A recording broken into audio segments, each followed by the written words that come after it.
Apologies for that delay. Good afternoon, everyone, and thank you for joining us for our 5th workshop for this rulemaking. My name is Amelia Boyd, and I am the program manager for the WMC. I'll be facilitating today's session along with my co-organizer, Bonnie Gregory. This workshop is being recorded and we'll post the recording to our YouTube channel soon. The documents we'll be discussing are available on our website at wmc.wa.gov. In this slide deck, the globe, which is for our website, and the YouTube icons are clickable and will take you directly to those resources. For attendees, if you would like to ask a question or make a comment, please use the raise hand function. Call on you as soon as we can. When offering comments, please avoid reading aloud any written remarks that are already included in the materials. These workshops are intended to be collaborative with a back and forth exchange of ideas about the proposed language. Before we get started, I will take a roll call of our panelists and staff. When I call your name, please introduce yourself. So first up, Marlon, if you would go ahead. Hello, everyone. Marlon Basco, Policy Analyst with the Department of Health, and I support Amelia in rulemaking efforts. Thank you. Dr. Chang? Hi, I'm Dr. Po-Shen Chang. I'm a retired family physician. I'm one of the commissioners on the commission. Thank you. Bonnie? Hi, this is Bonnie Gregory. I am the meetings coordinator for the commission and helping out Amelia. Thank you. Heather? Yeah, good afternoon. This is Heather Carter. I'm an assistant attorney general and I'm the legal advisor for the commission. Kyle? Good afternoon, everybody. My name is Kyle Kiernan. I am the executive director for the commission. Mr. Lopez? Hi, good afternoon. My name is Ed Lopez. I'm a PA hospitalist and I'm vice chairman of the commission. Micah? Good afternoon, Micah Matthews, Deputy Executive Director for the Commission. Dr. Dominu, please go ahead and introduce yourself and then begin the script. Hi, good afternoon. My name is Karen Domino and I'll be the presiding officer of this rules workshop. Today is Monday, February 23rd, and it is now 1:06 p.m. The meeting is being held via a Teams webinar. The rule being discussed today is regarding opioids prescribing general provisions in both Chapter 246-918 WAC for physician assistants and Chapter 246-919 WAC for physicians. The CR-101 or pre-proposal statement of inquiry was filed as WSR number 25-10-039 on April 30th, 2025. Ms. Boyd, please present our proposed timeline for rule development. Thank you. So here's our proposed timeline for this rulemaking, which may be adjusted as workshops are held. If there are any questions about this timeline, you can go ahead and raise your hand and I will call on you. Any questions? Seeing none, we will now welcome Dr. Judy Zerzan and Dr. Tao Kwan Get to present comments from the Washington State Agency Medical Directors Group.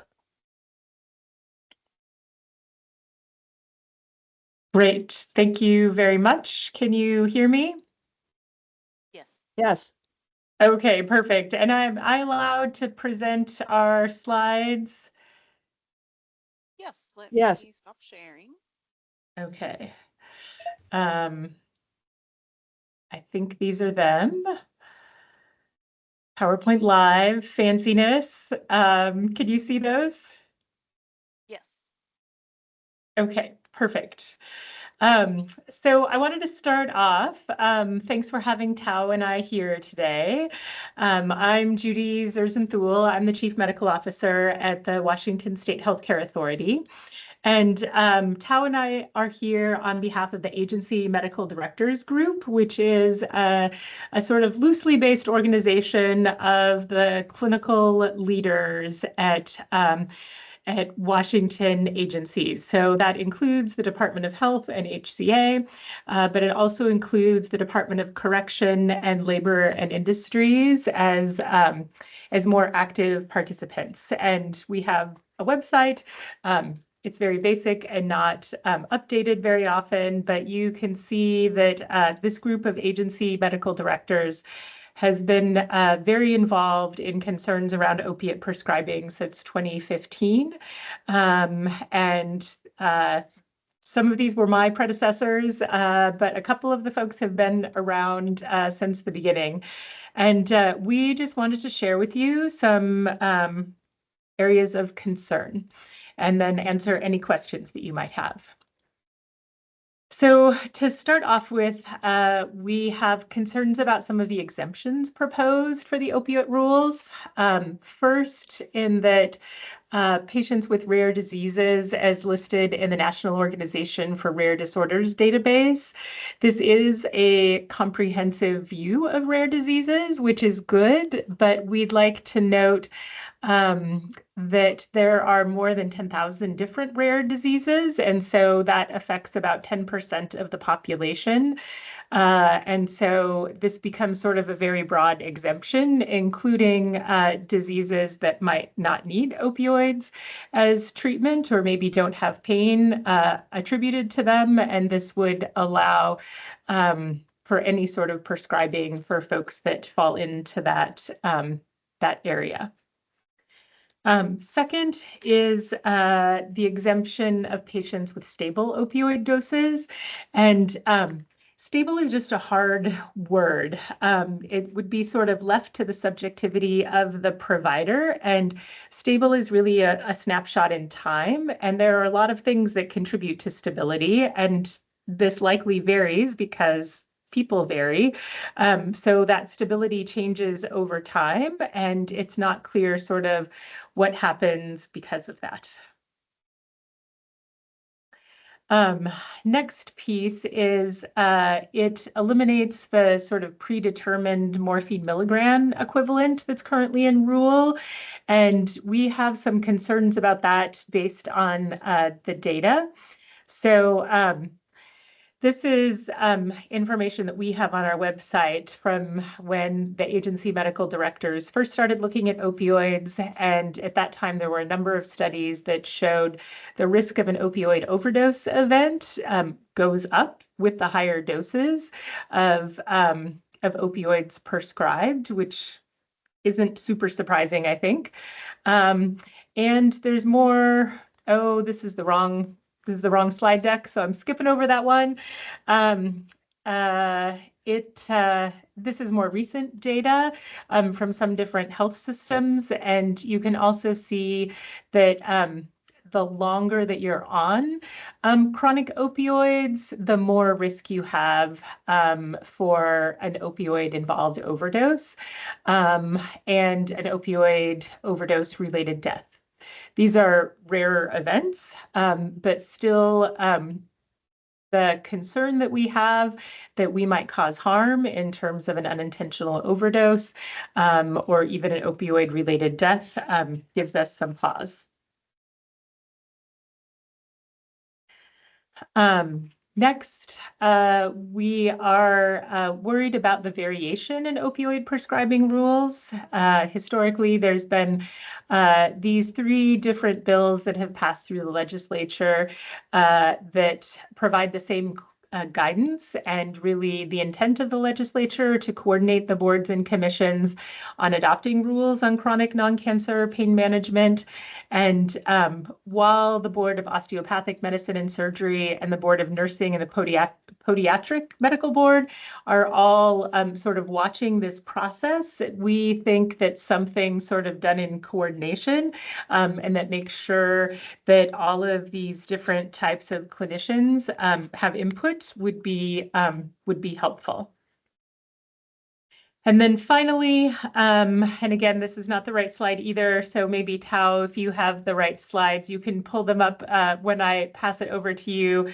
But there isn't an instrument that's been shown to be associated with high accuracy in terms of predicting opioid overdose, addiction, abuse, or misuse.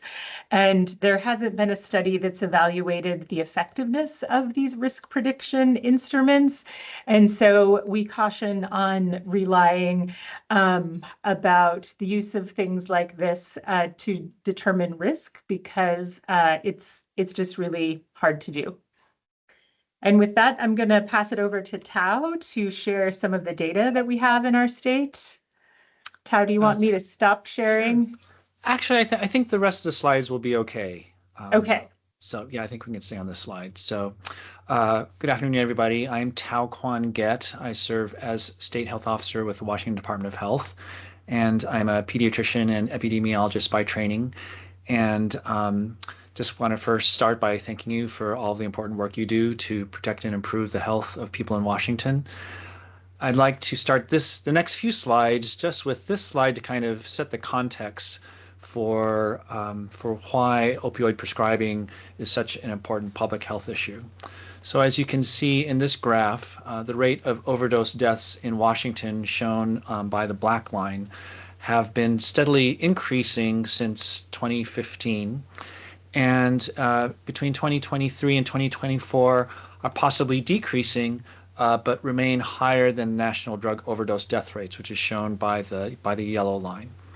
So here the y-axis is the rate, deaths per 100,000. The actual count of deaths in 2024 was more than 3,000 deaths due to overdose. And most of these deaths were from fentanyl, a potent synthetic opioid. Around 80% of all opioid deaths are from opioids, and around 14% of all opioid deaths are from prescription opioids. And opioid deaths affect every part of our state, every racial and ethnic group, but disproportionately impact our tribal communities and communities of color.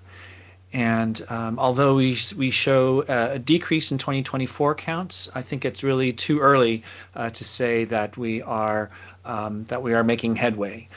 3,000 deaths is still, far too many from overdose. Next slide, please.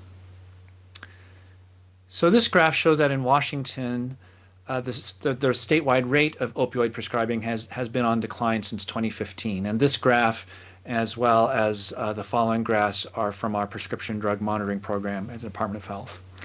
And so we believe that prescribing guidelines have done a large part in helping providers prescribe opioids more appropriately. And we want to make sure that patients with chronic pain get the care they need, and we are concerned about making any changes that could reverse this trend in opioid prescribing. Next slide, please. Another example of improved prescribing practices has been the increased use of shorter courses of opioids for acute pain control. And this graph shows that in Washington state, the percentage of new opioid patients with 3 days or less supply of opioid medication has increased since 2015. Next slide, please.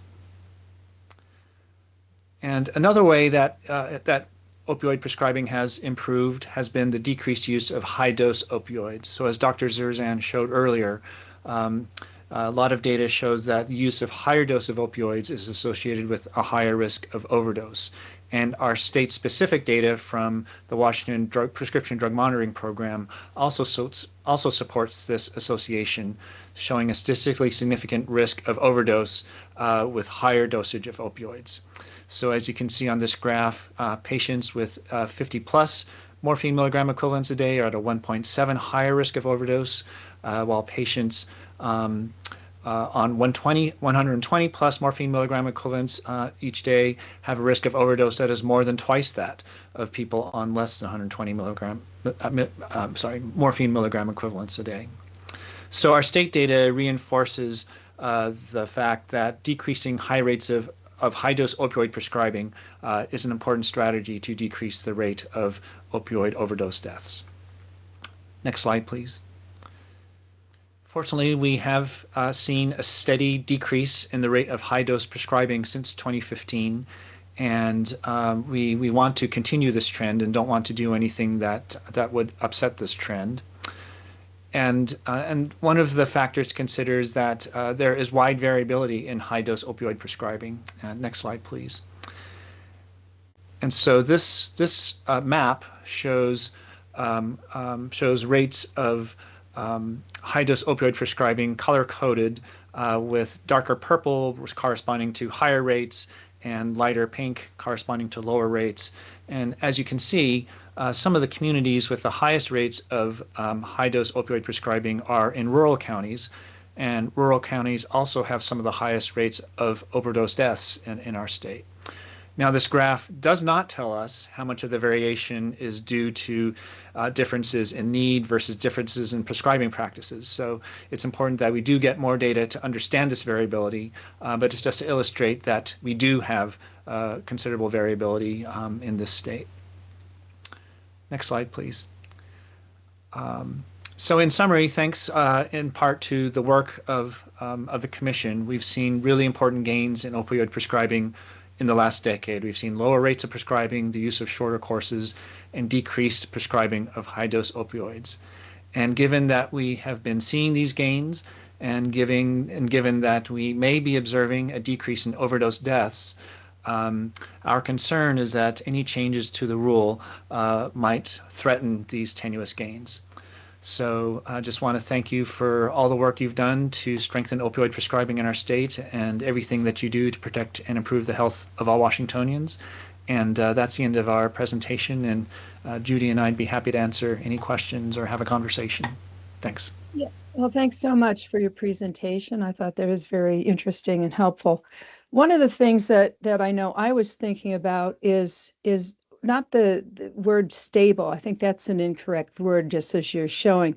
But there are patients we would call legacy patients. And those are often addicted to these drugs and tolerant, right, over time, and they've done okay over time. How many of, so that's where I thought that we were trying to come out. I think the pain community chronic pain patients have used the word stable, but to me, it was the idea of a legacy patient is very different. Someone who has been on these drugs for 30 years, okay, or 25 years when they were common. And I thought they were at lower risk. At least that's what our pain physicians say at the university. So I wonder if you could comment about that. I'm going to let my adult internal medicine colleague answer this one for me. Thanks. Yes, it is true that people do get tolerance to opioids. And so I think if you've been on, I don't know, and again, a stable dose for a long time, but we're maybe talking about not right, in the last 10 years. Right, or like the same legacy dose for a while. I think as you're escalating, the dose could be, if you're not escalating. Okay, right. That is the legacy patient who has a stable dose, as opposed to a legacy patient who's going up and up and up. I mean, are very different. Yes, so exactly. I was gonna say that those are sort of two different areas. I would also say that there has been some interesting studies done with buprenorphine, which is typically used to treat people with opioid use disorder. But which also, I think, as you have noted in some of your meetings, has some pain effect. Yeah. And I think is a safer alternative. Yeah. Okay. Thank you. Anyone else? I see there's a question. I have no idea who that is. So Amelia, I can't see well enough. Rose. Yeah. Hey there, can you guys hear me? Yes. Yeah, I was just gonna say the Can reason you we're identify yourself because we don't know who you are? sorry, you. yeah. Rose Bigham, co chair of the Washington Patients and Intractable Pain. We're the longest patient advocacy group in the state, I think. We were there for when these rules were created back in 2017, 2018, way back when. And the reason we're here is because we hear from pain patients. I'm a pain patient. We have been hearing from patients that they have been dismissed, abandoned, abruptly discontinued off of medications they've been stable on for years. And when I say stable, I mean these are people who either have, like I do, a chronic and incurable condition. It's never going to go away. There are no interventions for me. I'm on all the medications that there are to prescribe it, and I'm still in pain and will be for the rest of my life. I am not addicted. I'm sure I have some tolerance, but it's not, I'm a legacy patient who's, we loving the drugs. I'd like to be off them if I could. I can't because my pain levels are too high. So we're here because when we hear people say, gosh, it's great that we're prescribing so much less, or gosh, it's great that the prescribing numbers the dosages have come down. Sure, that's probably great for some people. It's really horrible for some others. And we're trying to figure out a way if we can look at these rules and make it a little clearer for providers to treat their patients appropriately with, appropriate medical history and diagnosis and all that, and, make sure there's no aberrant behavior. But we are hearing day after day about people going with undertreated pain. And the net result is real desperate people will start looking for desperate solutions that is not what any of us want. And we do have a number of suicides of people who just cannot tolerate the pain and have no alternative. So we want there to be safe, appropriate prescribing. But when we hear people say, look how great it is that the prescriptions in Washington State are down 63% from 2008. Great. What happened to all those patients? How are the patient outcomes? Who's tracking that? No one. We know what the PDMP tells us. Numbers are lower. Great. Where are those people? Are they doing better? Did they get switched to buprenorphine and they're doing great? That's awesome. That does work for some people. It does not work for everyone. And arbitrarily moving someone onto buprenorphine after they've been stable on some other opioid for years and years and years with no aberrant behavior, with no overdose events. Why are we arbitrarily changing their medication when they have no history of concern? If their provider is not concerned, why are we changing their medication? So we're looking at these rules because there is a problem, not because for fun. It's because patients are going without medication and they're suffering, and we're trying to fix it. So that's why we're here. Yeah, I think that makes sense. And I also want to be clear that we don't think the right amount of prescribing is zero. There are certainly patients with chronic pain. And I think if you look at the data, it's sort of flatlined, I would say, since 2020, 2021, which suggests that we might be at the right place. I think our concern is hearing that there is a problem, is changing this rule the right way to approach it or not, because there are a patient population that benefits, that has painful conditions, that this is appropriate therapy, but there are also a lot of people where it's not, and how do you have the right balance of that? And I think As you know, since you were around at the beginning of this, there were definitely problem prescribers and problems with prescribing that caused deaths and caused harm. And so we're advocating, I think, for the right balance of that. And yes, I don't know, Tao, anything else you'd say to that? Yeah, well, first, thank you for raising this really important issue. I think we share the same goals, which is safe, appropriate prescribing, and it's absolutely unacceptable for a chronic pain patient to have untreated pain or undertreated pain. And at the same time, we want to be sure that the risk of death from overdose is as low as possible.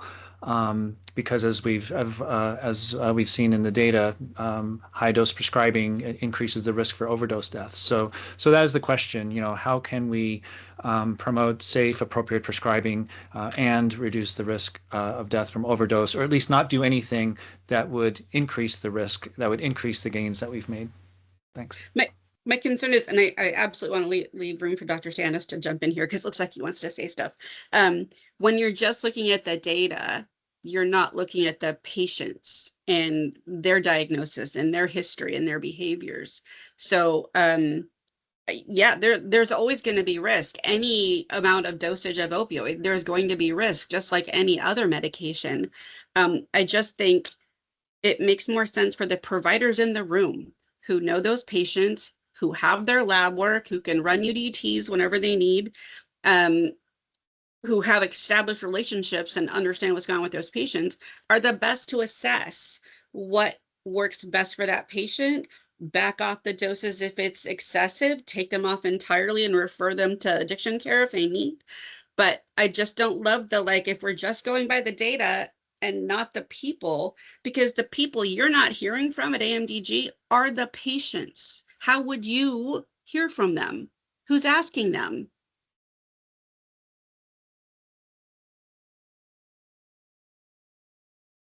Amelia, do you want me? I can see Dr. Stanos came on first and Dr. Lee second. So, okay. Yeah. Okay. Yeah. Thank you. I'm Stephen Stanis. I'm the medical director for Swedish Pain Services, and I'm glad we're having this call. I do think I'm a little surprised about what's been said. I think the context of just looking at the rules again is that the world is a very different place than it was in 2018, 2019 when these rules were written. And so I think what the pain physicians were happy about, and I think patients were happy about, is the newer updated guideline from CDC in 2022 really did a lot to kind of level set what we did before. And I thought our rules were really well done, but it's a different place. Definitely it's a fentanyl overdose crisis now. The doses are significantly down across all the clinics. And there are, I don't like to use the term, I don't think it's a good term, legacy patients. We have patients that this is an appropriate therapy for. So I didn't really appreciate or understand why there was a statement that patients that are legacy patients are addicted. That's just because you have tolerance does not mean you're addicted. And for us not to have that understanding is going to impact how we write the rules. But our understanding from pain physicians is that the rules need to be updated to reflect the 2022 guidelines, which clearly said the 50 and 90 morphine equivalent speed bumps are not clinically relevant, and that any dose is dangerous. You can take 5 milligrams of hydrocodone, get illicit hydrocodone on the street, and overdose. And what would be your MME on the PMP? It would be what, 5 milligrams or 10 milligrams per day. So the whole idea of this 120 milligrams, it might have been good early on when I think the state of Washington led the country in making awareness about high dose, but it's not important anymore. And to focus on that, I think wastes a lot of time. We definitely need to be more patient-centered. We're writing a lot more buprenorphine for pain. These are FDA-approved meds for pain. The rules don't have anything because when we wrote the rules, buprenorphine was only being used for opioid use disorder. So I think the focus should be on updating the rules to reflect the change clinically, and especially what the 2022 guidelines told us. There were a lot of mistakes from the 2016 guideline that led to a lot of harm to patients, and focusing just on MME, we know doesn't work. And especially now that I see a high MME patient once a month, and so those patients need to be looked at individually. It's very different from before. And so, those are just my comments. I think the idea here should be that we should be updating this to reflect the 2022 guidelines and understand that this really needs to be patient-centered and not use these kind of speed bumps and think we're going to make that we're going to be careful. Yes, there's been a lot of good that's been done and it's going to continue. But again, to just focus on morphine equivalents, I think we're doing a disservice to patients. I agree with, the coordination with other medical commissions. I hope the osteopathic board and the pharmacy board is doing the same thing because, just like we all learned just from making minor differences in CME requirements in some of the risk stratification became a problem. So I would hope that any of these rule changes would be across the board. But thank you. I just want to make one comment. I did not, tolerance and addiction are different things. So if you heard me say they were the same, that is not what I said. Oh, okay. I agree, they're very different. No harm, no foul. I just heard that. I'm like, oh no, legacy doesn't mean addicted. Tolerant without being addicted. Right. 100%. Okay. Yes. The other thing that I'll just say is that this is a different world than it was back then. And I think a piece of that is because we have these limitations on prescribing. And so I think we need to think carefully about if we liberalize them or lift them in any way, what might the effect be? And is there a threshold if we see the rate of prescribing increase a lot and overdoses and other things increase from this change, then this process, as I know in state government, takes a couple of years to change the rules.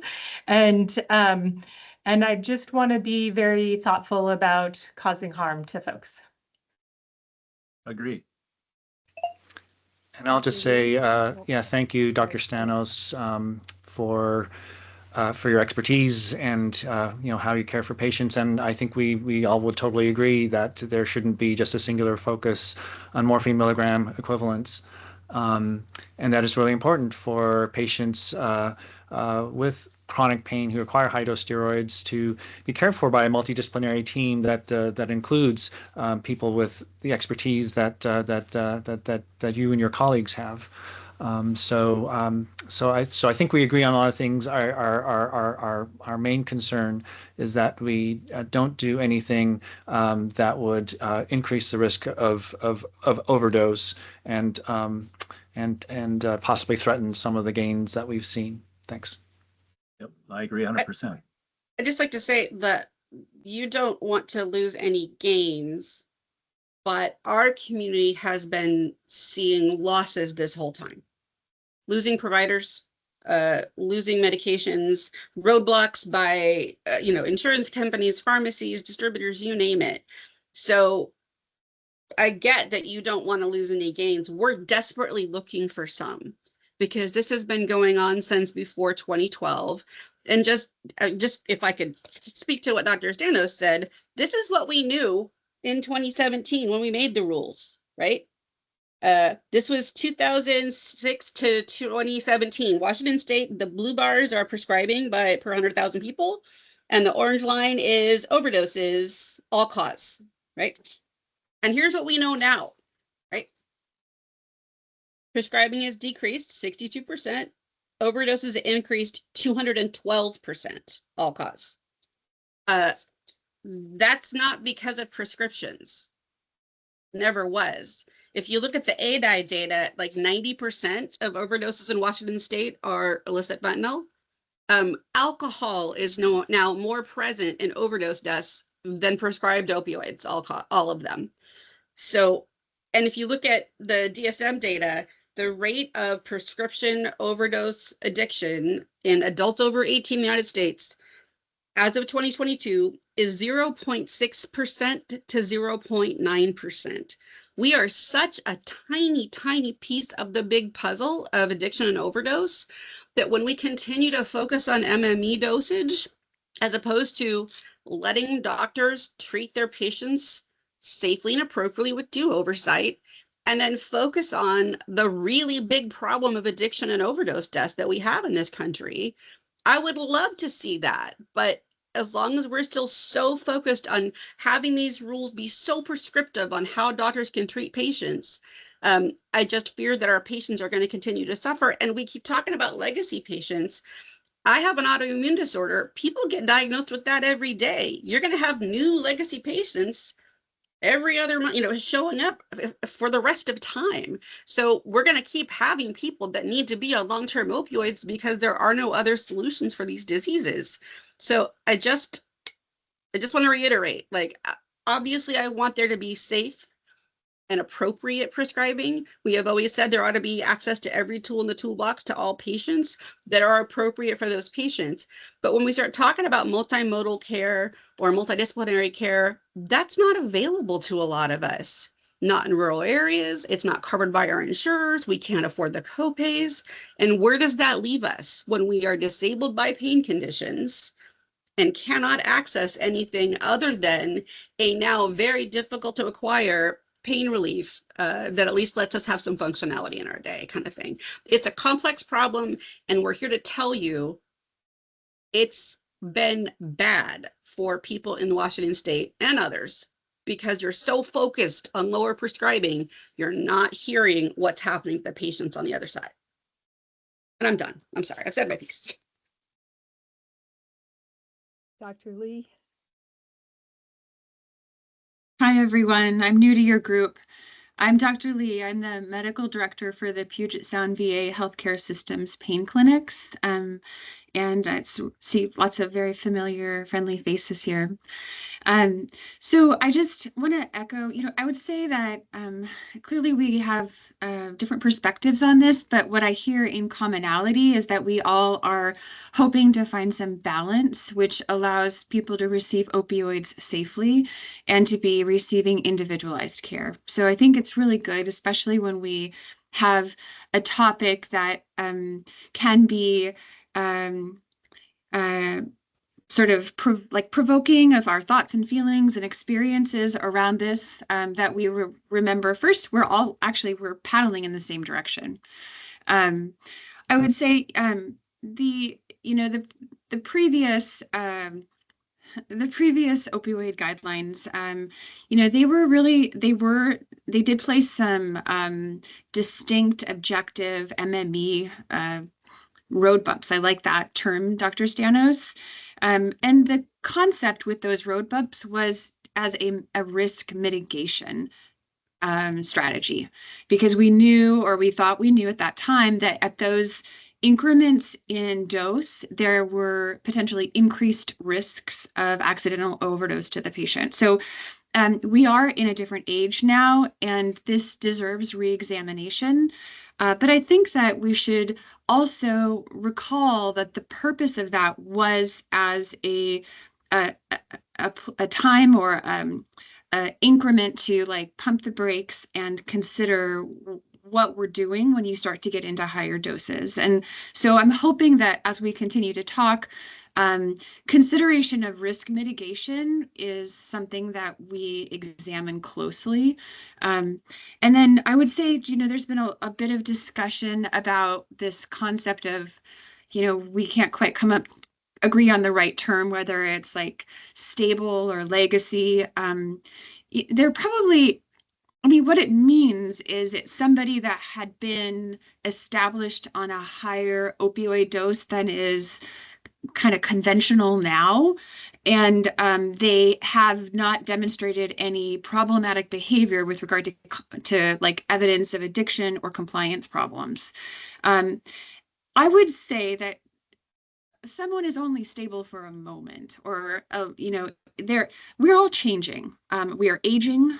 There are conduction changes in our heart that make somebody more vulnerable to QT prolongation effects. We have changes in our renal clearance as we age. There are new medications that were prescribed as we grow longer in the tooth. There's a lot of things that our weight may change, right? So when somebody has been on a higher dose of pain medicine, it doesn't necessarily mean that they always must be on that dose. I think that what it means is that we need to have a different consideration for that scenario so that when that patient meets a new provider, that provider feels a support system and not fear that drives them to push a patient's dose rapidly downward without considering that individual patient and kind of the risks that surround their particular health.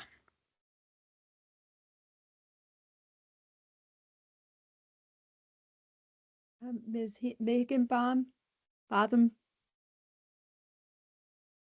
Hello, my name is Maria Higginbotham, and I want to thank Rose and Dr. Stanos both because they pretty much took all the words out of my mouth. So I just wanted to reiterate the things that they said. I really want to make sure that everybody knows that, we're not trying to, expand opioid prescribing, but we're trying to go back to where we provide some safeguards, and preserve access. Individualized care requires that risk should be derived from a patient's history, their behavior, their comorbidities, and we're not just a number. We're human beings, and I am almost 65 years old, and I can tell you, my body has been basically deteriorating since I was 42, but it was just until 2 years ago that I was diagnosed with Ehlers-Danlos. So there's a lot of times where we as pain patients have things going on that, haven't been discovered yet. And so I just want to make sure that, we remember that there are people out here that are suffering, and, we depend on our physicians and everybody to help us, make it through the day.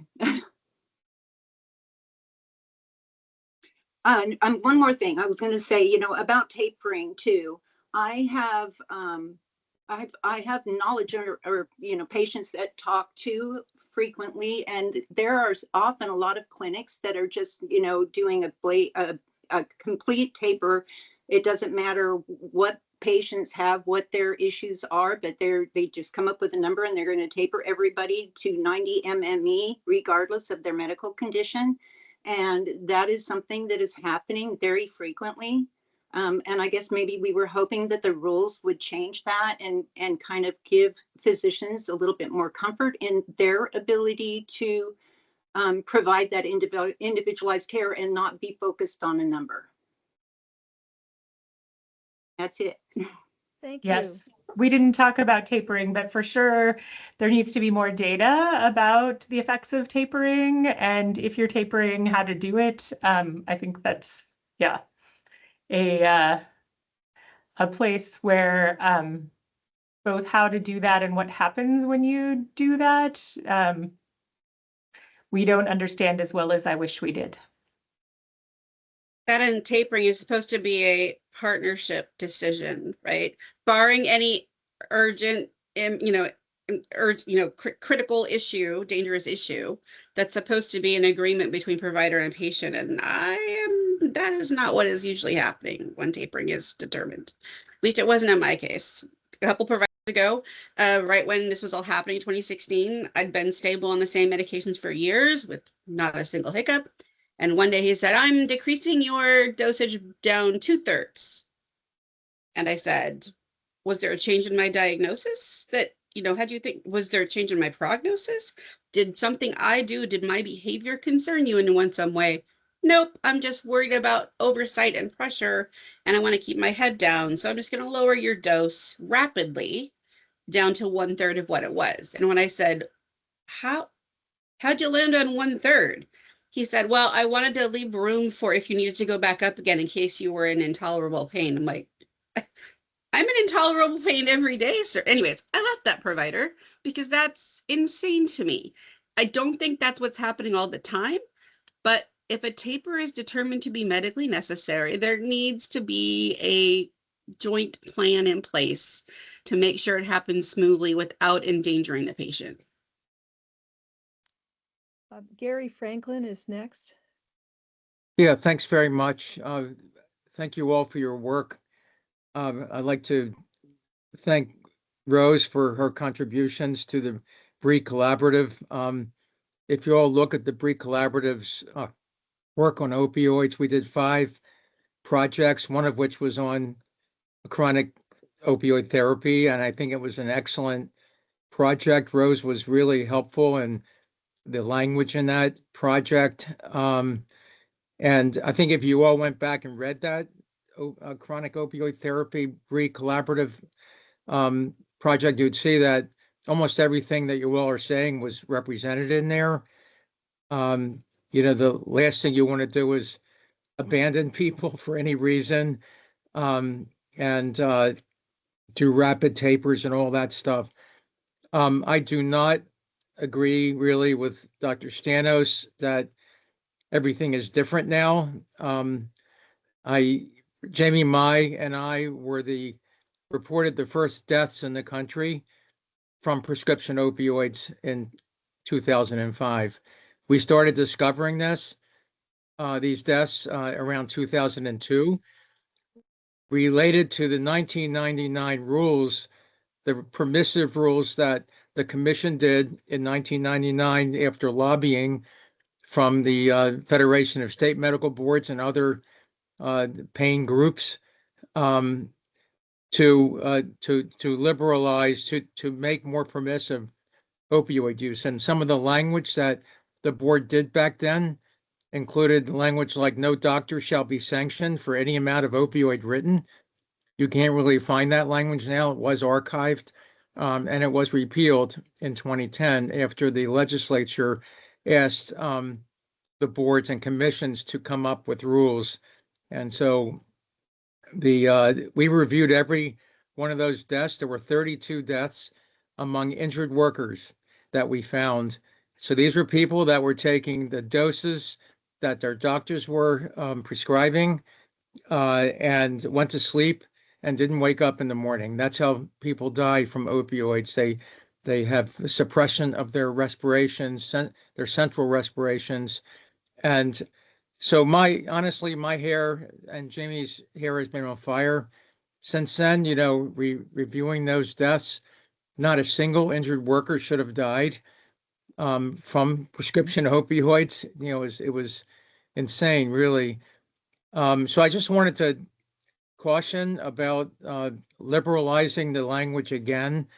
I do not think it's correct to say that this 2022 CDC guidelines were accurate. They simply did not include the dosing in the recommendations. But if you look at the evidence, the very extensive evidence report, it's very clear that the doses are extremely highly related to the mortality and the risk of addiction.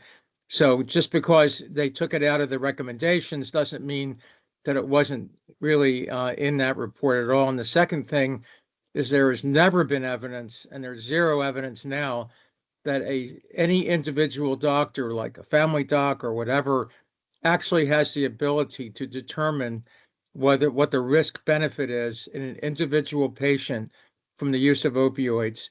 That has never been determined. There's no instrument that can be used to say that.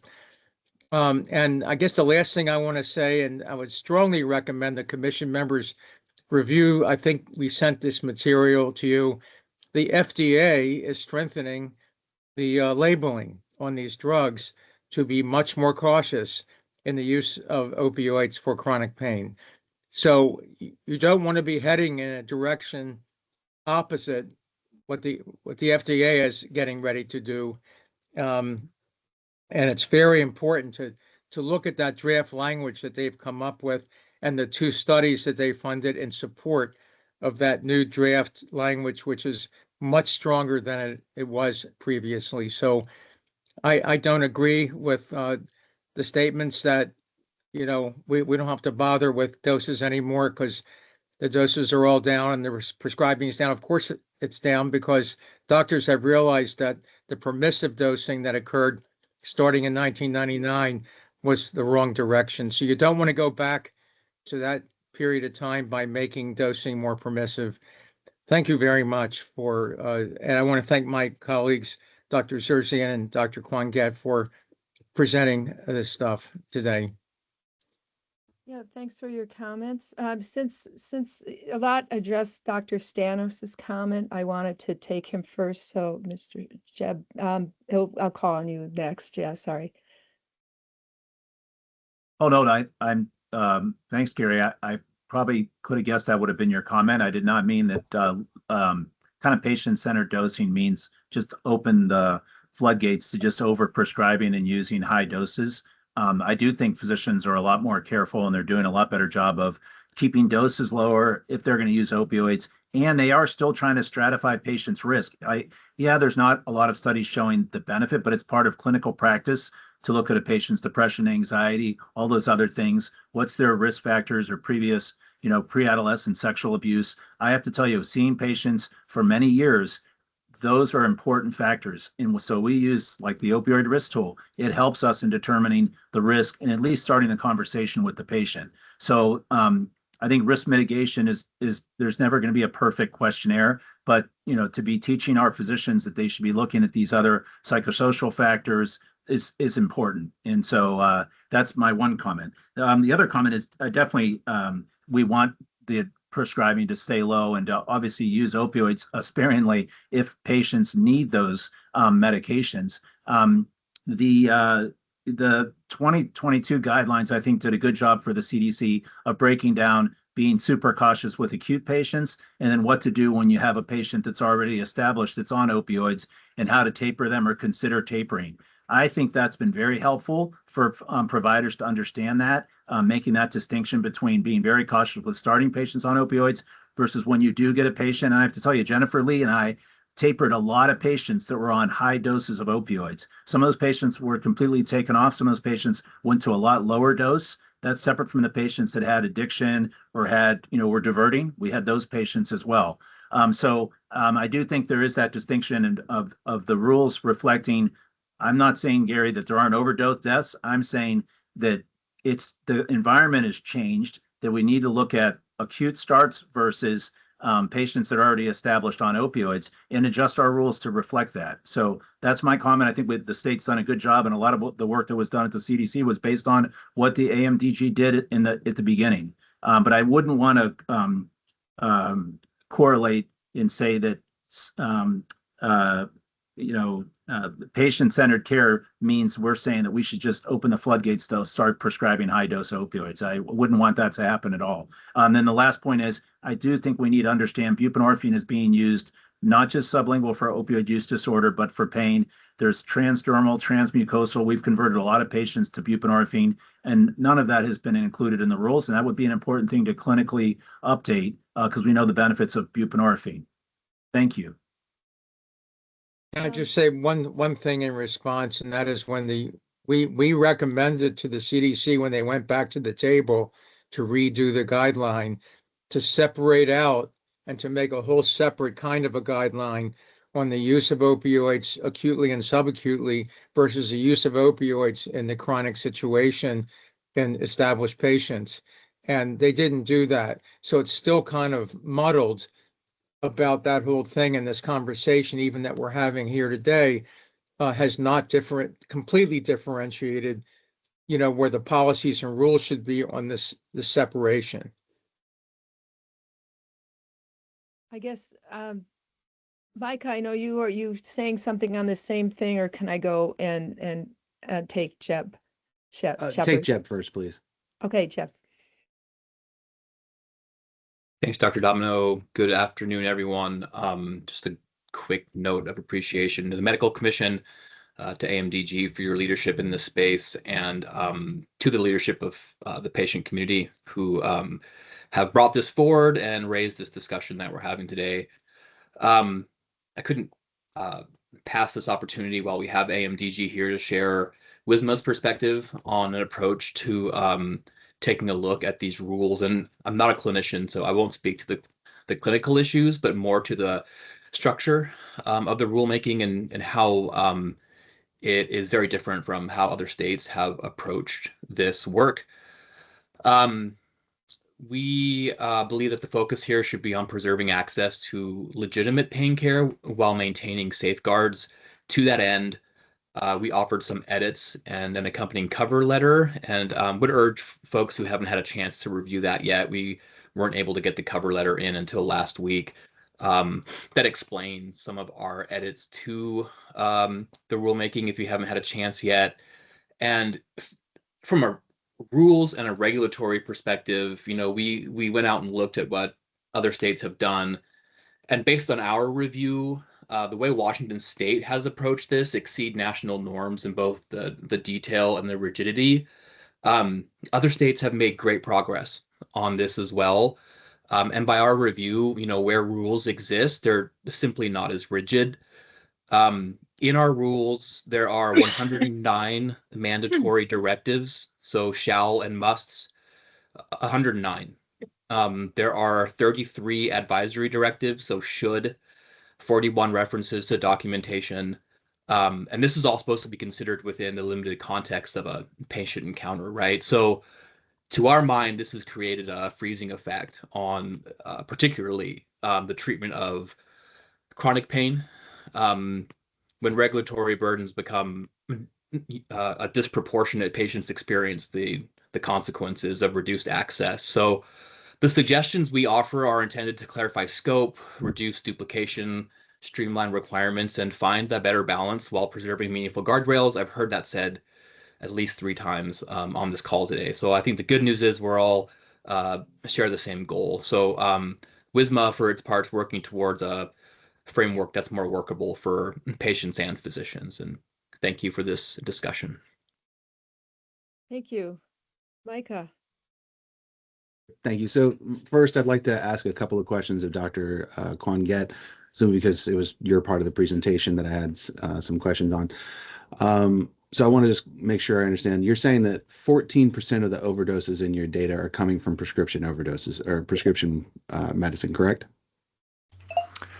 You can look at the data on our drug opioid and drug use data dashboard, and they can there you can get the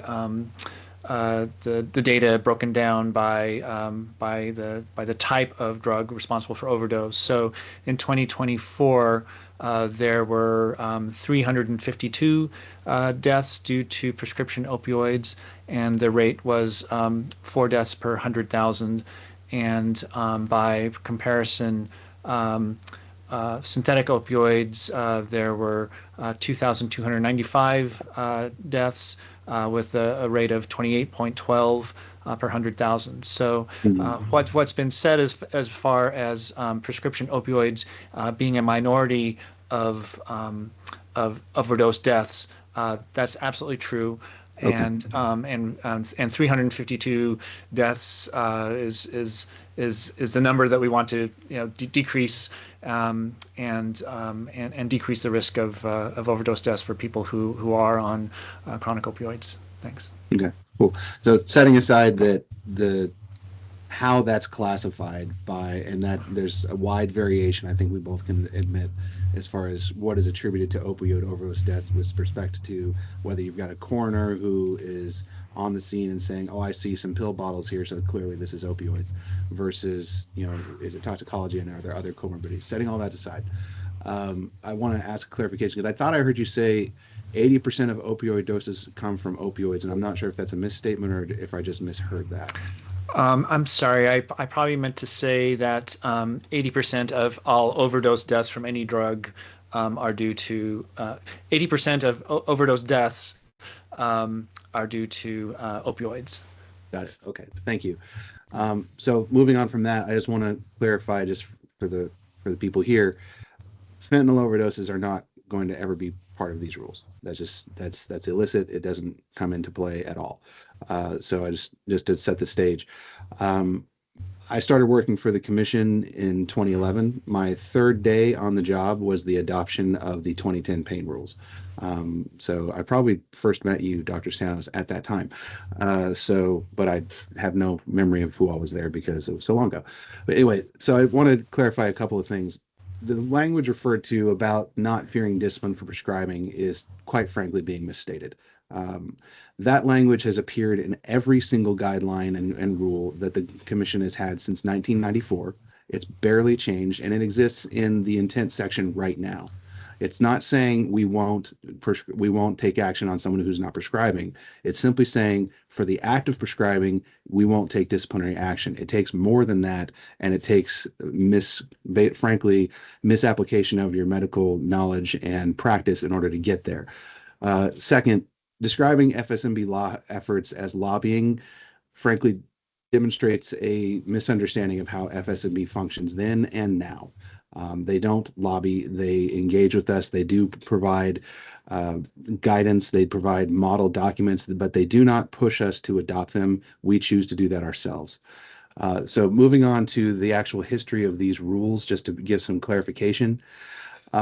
We were directed, as far as coordination and consistency, we were directed to do the coordination consistency with the other boards and commissions in 2017. And to be perfectly honest, another regulator sort of upended that at the end of the process due to the influence of someone who now works at HCA anyway. So it's one of those things where you do try and coordinate, but they are all independent authorities at the end of the day. And so we don't have a say on that. But the bigger concern I think that you all need to be focusing on is the expanding prescriptive authority of historically non-opioid prescribing professions. There was a Sunrise review just last year about that, and there's a bill going through the legislature right now that looks good to pass that's going to expand prescriptive authority. That is something that is probably going to have a bigger impact on misapplication of opioid prescribing than anything we're doing here. The behind the scenes reality is this. Last time that we went through this, the WMC ended up going it alone, creating our own set of rules and bringing them back. And I want to acknowledge WSMA and Washington Patients and Intractable Pain for their partnership in that. And we ended up bringing that model back, and that was what ended up getting adopted. So what we're doing now is frankly not so much different than what is going on then. And I will say we are proactively engaging with the other regulators who are, like you said, watching this, and hopefully we will be collaborating and helping them adopt similar rules should we make a change. Finally, I want to talk to the exemptions piece because that's come up, and there's a bit of a debate, it sounds like. So the WMC has had the stable and non-escalating dose language in its rules for well over a decade, going back to the consultation threshold exemptions put in place in 2011. The legacy patient section has been in existence since 2017, and we've seen the benefits of that almost immediately since adoption. And again, I want to give credit to Washington Patients with Intractable Pain for their partnership in actually authoring that section. So just a reminder, the focus of the rules is to establish standards to provide guidance to those practitioners who may not have a complete pain management training, but also establish a floor of standards. Not speaking to the WSMA comments about the requirements and the shoulds and shalls. The point is allow the focus to create a standard for patients and practitioners to rely on. And with the concept of exemption, and again, the whole rules at this point, the whole rule is open for debate and amendment and change. But the idea that we're pushing forward, just as far as a discussion point, is if you have people who are on stable, non-escalating doses, and I want to emphasize, we get this in complaints every week of people who have been on stable, non-escalating doses. Maybe they've been on for 20 years, 30 years, what have you. And then their doctor suddenly says, we're changing it, and their quality of life and function deteriorates. Those are the patients that we're concerned about. They're the ones who are not displaying any aberrant behaviors and compliant. So if we have those folks who are compliant, if we have those folks who are stable, non-escalating, and they've been doing this for years, why would we need to have them subject to all the requirements of the rules if they're working well with their practitioner? And again, why would we want to not consider the expertise or the individual judgment of the practitioner when I've heard every single clinician talk about the individualized process for each patient because they need to have something that is custom to their needs. So that's really the point of some of the exemptions that we're talking about. Again, the rules are open for debate, as I told Dr. Stanos previously. the concept of stable, non-escalating, that's up for debate as far as what the definition is. It's up for debate whether there's variation in the MEDs per day, if we want to focus on that. And it's also up for debate of how long you would need to be on a stable, non-escalating dose in order to be exempted from the rules should that concept go forward. Thank you. Dr. Lee. Thank you, Mr. Matthews. I appreciate what you're saying about looking at a patient who has been on long-standing chronic opioids differently than somebody who is naive or it's being considered to initiate chronic opioid therapy. I think we just also have to be really careful about this concept of stable, because we are not static people. I mean, we are not static organisms, right? If I'm stable now, I may not be tomorrow. Something could change in my health, and that may be unbeknownst to the provider. So I think we just have to be very careful that while we allow for consideration of somebody on long-standing chronic opioid therapy to perhaps not be beholden to MED restrictions quite as rigorously as a new naive patient, I think we also have to really bake into this an emphasis on risk mitigation and examination of what are the characteristics of this patient's health and psychology and social situation that may change their risk level. And I would say that part of this conversation for chronic long-term high-dose opioid therapy should be an emphasis on strong consideration of buprenorphine, because we do have good evidence that this is a much safer medication from the perspective of opioid overdose.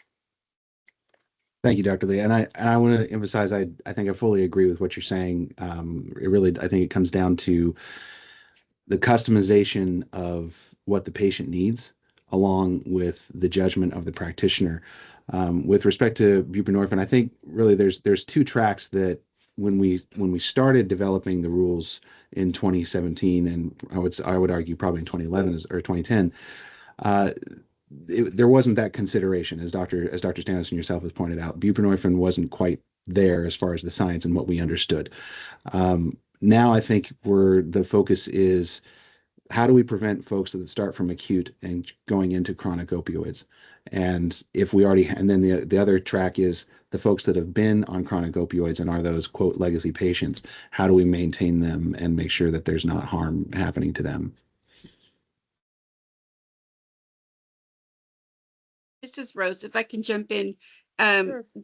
Dr. Lee, I don't want to get hung up on the label of stable versus legacy versus I don't think when I say stable patient, I'm not implying that person is going to be on that dose forever and with no changes and never escalate, because of course humans change and grow and metabolisms change, et cetera, et cetera. I think what we're trying to convey is this is a person who has been on a consistent dose without any issues or problems or changes in no decline in functionality, and doesn't anticipate any in the near future. Will they change it someday? Sure, absolutely, almost guaranteed. But in my opinion, there's no reason to force that patient to either taper or switch to buprenorphine unless they so choose, unless they and their doctor agree that they'd like to give it a try, because it's not that easy, it turns out, to try. Like, they have to taper off the medication they're on and then taper up to the buprenorphine that they want to start, according to my pain doctor when I talked about it. It's not that simple, and it doesn't work for everybody. It's not the best choice for everybody. So certainly some people will do great on buprenorphine, and that's great. But I don't love the idea that we dictate a specific medication to people without a history of addiction or aberrant behavior of any kind. And when I say stable, I mean this is a person who has a long history of no known issues or problems with that medication. That's all.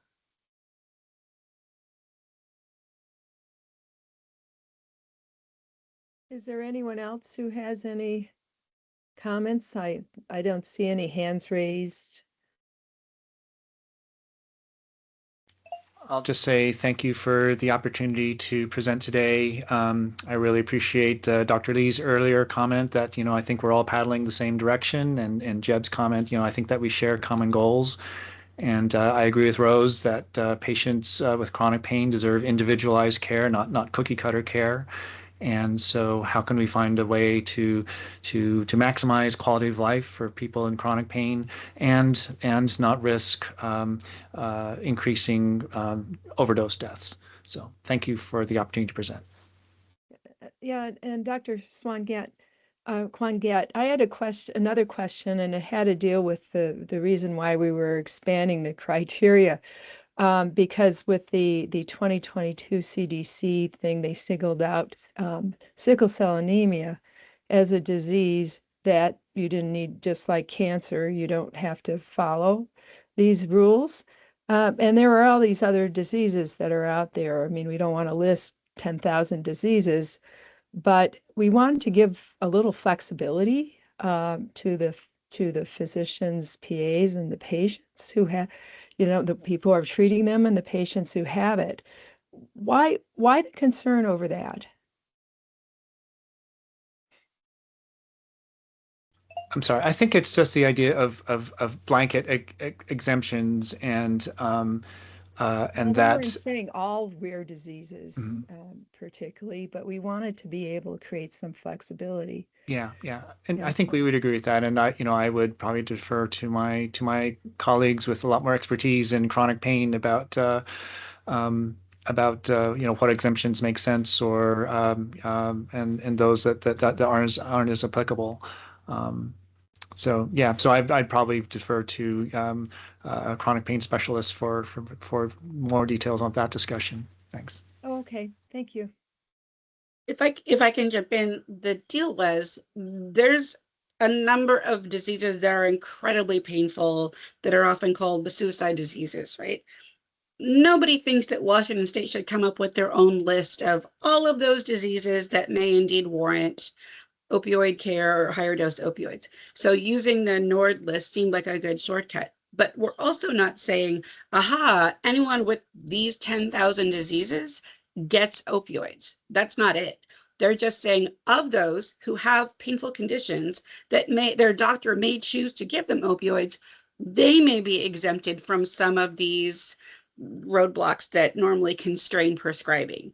So it's not saying anyone on any of those 10,000 diseases will automatically get opioids. Just those that do get a little bit of a fast track because of the nature of those conditions. It does sort of sound like, aha, it's all exempted. That would be terrible. That's not what we're looking for here. Just those that are in excruciating pain get adequate care. That's it. And we can't think of a neater way to do it than say, hey, here's a defined list of a lot of diseases that are incredibly painful and not that common. Let's use that list and see if we can come up with a way to craft that language.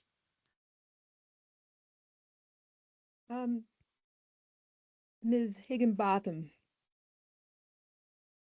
Hi, I just wanted to reiterate what Rose was saying about the rare diseases. When that petition was originally filed, it was, how do we, I'm just a pain patient. I'm not, I don't know rules and writing all these things, but how do we just open the door to look at, obviously we don't want every rare disease. Some of those do not cause pain, but how do we open the door to look at some of those, such as like CRPS, which is, basically named the suicide disease. And, so anyway, I just wanted to say that, we're not looking to give everybody, blanket exemption. We just, trying to find a way to open the door to those patients that are suffering with diseases such, that are very similar to sickle cell. That was it. Thank you.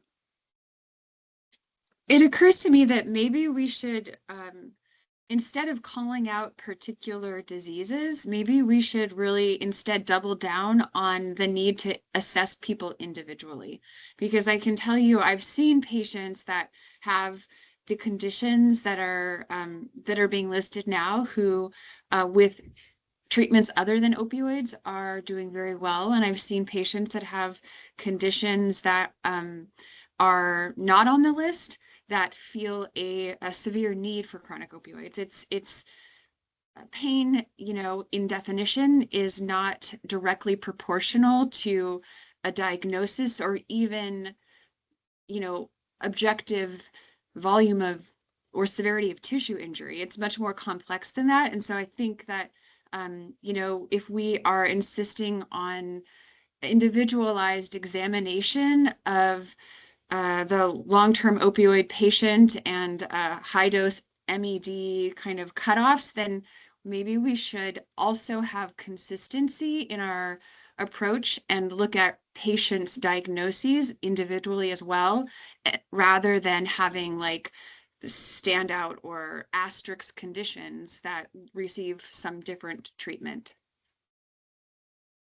Dr. Stanos? Yeah, I agree with Jennifer. There's so much variability, and I think, unfortunately, with all due respect to the rare diseases, and there's many thousands, like you guys talked about, I think it just kind of muddies the water. I mean, we see patients. I mean, ideally, you'd classify pain as either nociceptive, neuropathic, or nociplastic.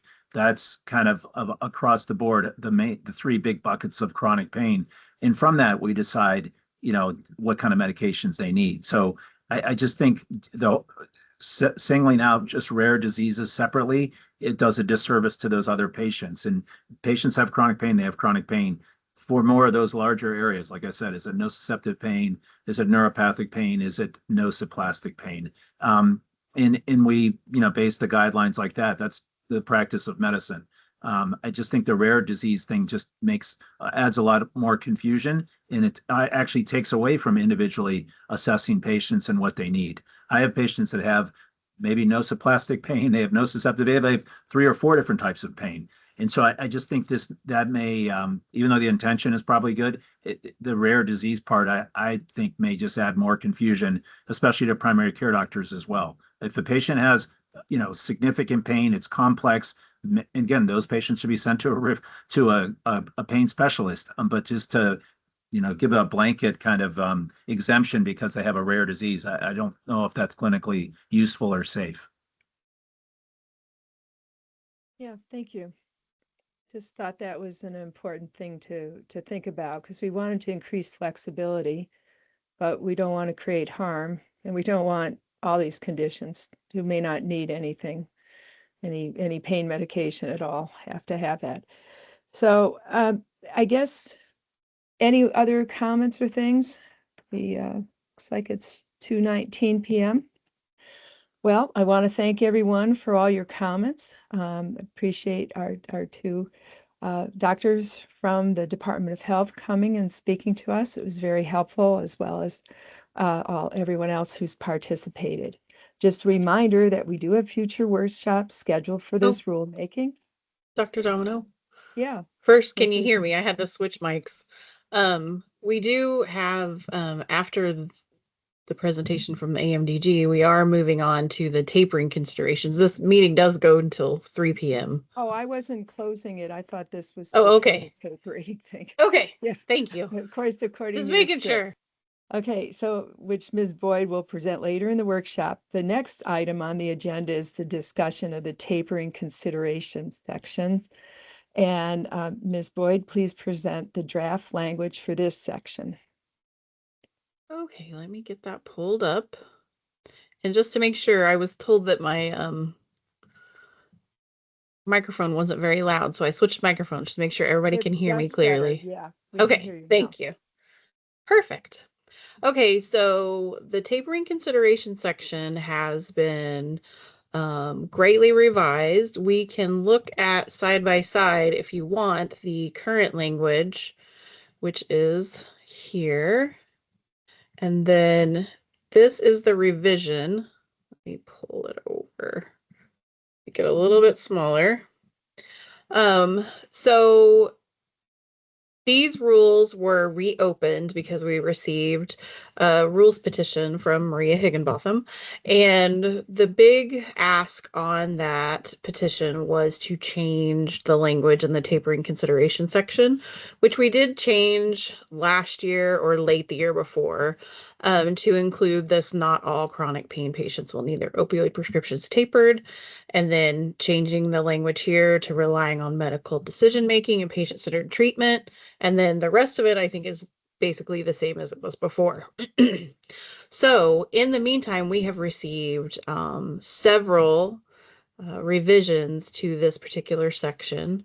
If you look at what is in the packet, there is this document, which is the WMC's revision trying to take into account all of the revisions we've received. And then we have two new ones that are from WashPIP that are in the packet. So those are on, let me get this pulled up.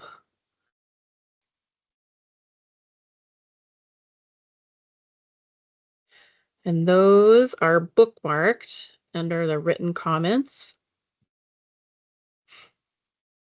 So they sent an amended comment last week, and then they have one draft that includes a link to this HHS guide for clinicians. And then the second draft does not include that link. So down the page. And if we went with their draft, we would have to go with the second one. We can't include links in rule, unfortunately. We can reference things and state like what year and all of those things, but we cannot put links into the at least not links to websites and things like that. So all that being said, go ahead. I would like to hear from either people who wrote these or our pain physicians, pain medicine physicians, about their comments about this. So these two are from the ones from WashPIP. Both Rose and Cindy are on the call.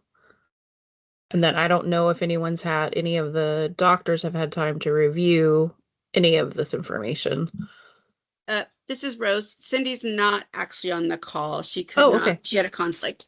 And yeah, this is sort of a distilled version of what already exists in the criteria for tapering, but it's more distilled into, hey, provider, these are the things you need to consider and document when you make a decision about to taper or not to taper. So it's the same kind of things where before the rules say you must not taper unless the following scenarios, one or more of the following scenarios appear. This says, hey, check all of these things and use your discretion on whether you think there's a concern here or comorbidity concern that needs a taper, and then document all of the things that are in here. And I think Cindy sent a copy of this document that doesn't have the link in it because you warned us about it. So I think she paraphrased some of the HHS stuff instead of just linking to it. So I don't know if that's a sneaky way to get around that problem, but that's the gist there.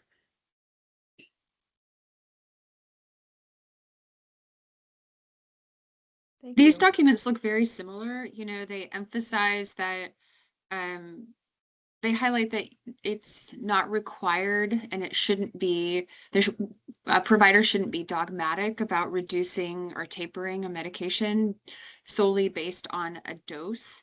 And then they focus both of them on the basis for tapering being more related to compliance issues than medical health or continued indication. So I would just suggest that evaluation of a patient's risk of overdose with respect to these elements here, as well as with respect to any changes in their physiologic health or psychological health, would be important.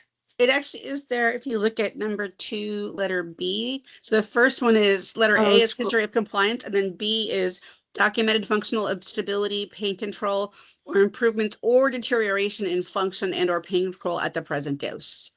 So I don't know if that covers as much as you wanted it to. Would you scroll down to B? Because I see 2A, but not B. You'll have to ask Amelia to do that. So it's on my screen. I don't know if you've zoomed in your screen that you need to like move it. Okay, let me do that. It's just below where her purple arrow is. Oh, I was looking at the red side. Okay. So yeah, so documented functional stability, pain control, deterioration in function, that's not specifically about a patient's medical health. Function means, does the patient tell you that they can still walk around Walmart if they use the medicine? Or does the patient tell you they, can stand long enough at the kitchen counter to make a sandwich? Function is our ability to do activities or independent activities of daily life. Right. Pain control is totally subjective. You don't think that and documented functional stability covers that? Or you think it's too in my too short? opinion, yeah, in my opinion, I would place a comment specifically about medical health, reconsideration of their medical condition, including other medications that the patient is taking. I mean, I think a truly medical reassessment, functional stability and pain control, those are patient reported outcomes. Those are what the patient tells you.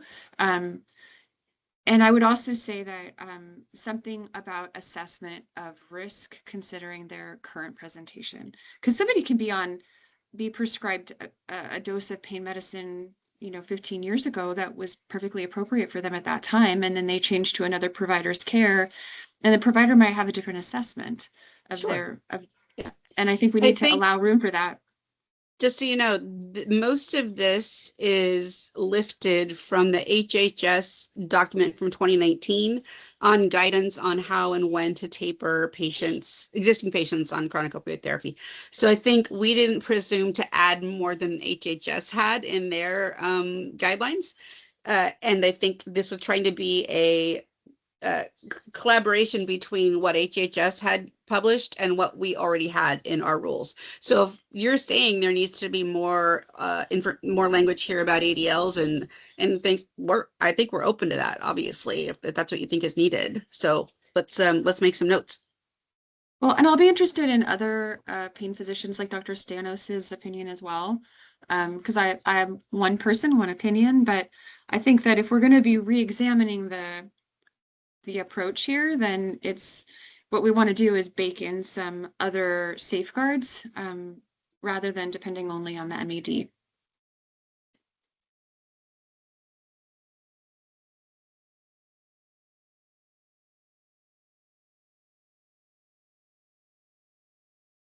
you want Dr. Stanos to answer that? Or he was on, but then I lost him. Yeah. Oh, yeah. I don't know if there's someone in front of me. Sorry.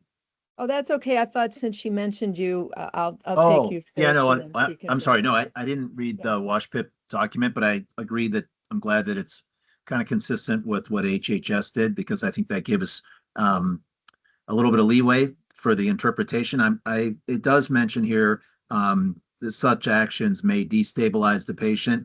I know these are supposed to be the lower part of the standard of care, but I do think it's important to have something in there about the risk with tapering, about destabilizing patients, because we did see that, and there's obviously literature to support that was even a greater risk for overdose deaths when you're tapering patients, to be careful.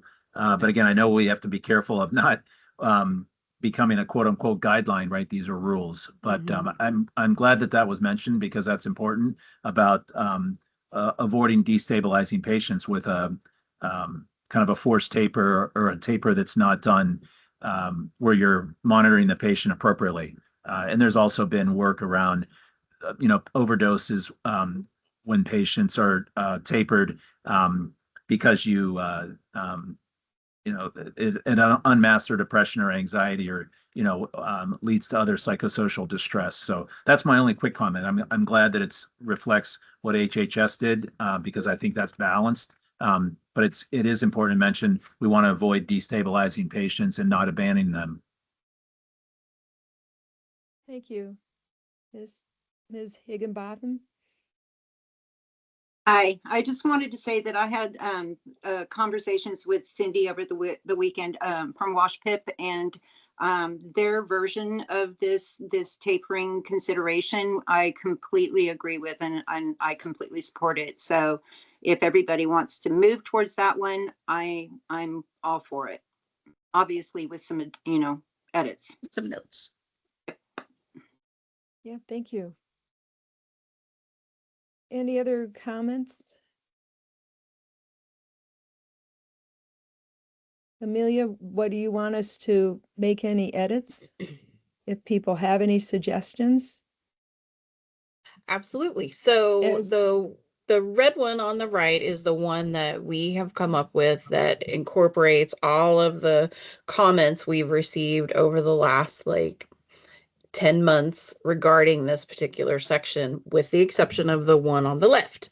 So if you want to completely change what we have here on the right, that's fine with me.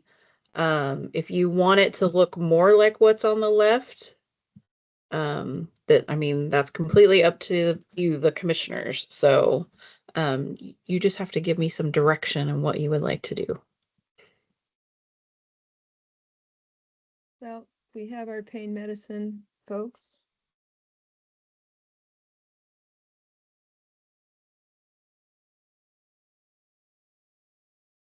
There are two forms or whatever. I have draft 2 and draft 1. So draft 1 is the one we're supposed to look at.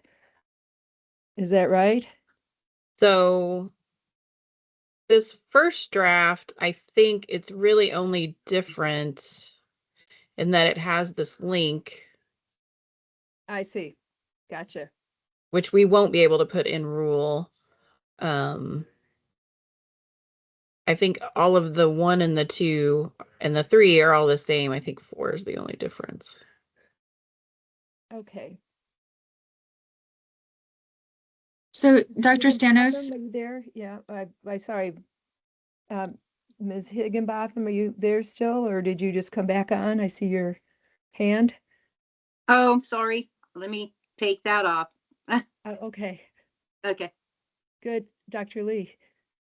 Dr. Stanos, on the right side, the text that we're trying to confirm, my opinion is that there should be some inclusion of language that states risk assessment of like overdose risk assessment. And I suppose it could be as simple as that. You could say overdose risk assessment to include medical reevaluation. And I'm wondering how you feel about that. But there is a sentence that the second sentence says, in each case, the clinician should review the risks and benefits of the current therapy with the patient and decide if tapering is appropriate based upon individual circumstances. But you're talking about, I see sort of what you're saying, that you think it should have the word risk assessment under the decision to taper section too? Yeah, the decision to taper or continue. This is Rose. If we're talking about chronic pain people getting prescriptions, they never would have got a prescription for chronic pain in the first place without several risk assessments along the way. So if we think we need to specifically call out another risk assessment for overdose at the tapering decision, I suppose we could. It just feels a little redundant to me. Appreciate that, Rose. I think what I'm trying to suggest is that an assessment by someone at another provider at a previous time may not be the same. The patient may have a different condition at the time they reestablish with another provider. You know, as we've acknowledged, people change. And so I think in my opinion, the decision to taper or continue opioids should include reassessment of someone's overdose risk. I think I could be wrong here. I think we actually have in here, if a provider takes on a legacy chronic pain patient, they have to do a full assessment at that time before they decide to prescribe or anything else with that patient. So there shouldn't be a case where a previous provider did an assessment and then a new doctor comes along without one. The new doctor will have to do an assessment before prescribing or tapering anyways. But what if again, this, yeah. what if this case, they're deciding to taper this person after like 10 years? They're still the same doctor, but they're deciding to taper them after 10 years of on the same. Is that what you're trying to say, Dr. Lee, is that they would need to do an overdose risk assessment at that time because it's been like so long? Yeah, I think that I would maybe I'm being redundant, but I personally think that what's lost is that we examine the patient individually and new when decisions about continuation or discontinuation or tapering of medicine is at hand. And that's especially includes consideration because there are opioid overdose risk tool assessments. There are COM-19. There are different tools that help a provider consider what are the factors that would increase or decrease a patient's risk of accidental overdose. And I think that should be part of the assessment as described in this document. I'm interested, Dr. Stanos, if you have an opinion. Yeah, no, on this. I see what you're saying, Jennifer. I'm just looking at number 2. It says the decision to initiate tapering, reduction, or discontinuation must be based on a clinical assessment. Maybe just include, obviously, I think it's intuitive, but maybe if we say it because it's important, on a recent clinical assessment. If that would make you feel better that we're highlighting that there is that change. But again, maybe if people would feel that that's implied, but I would say maybe at number 2, it's based on a recent clinical assessment documented in the patient record. I'm just throwing that out there. That may help make that a little stronger.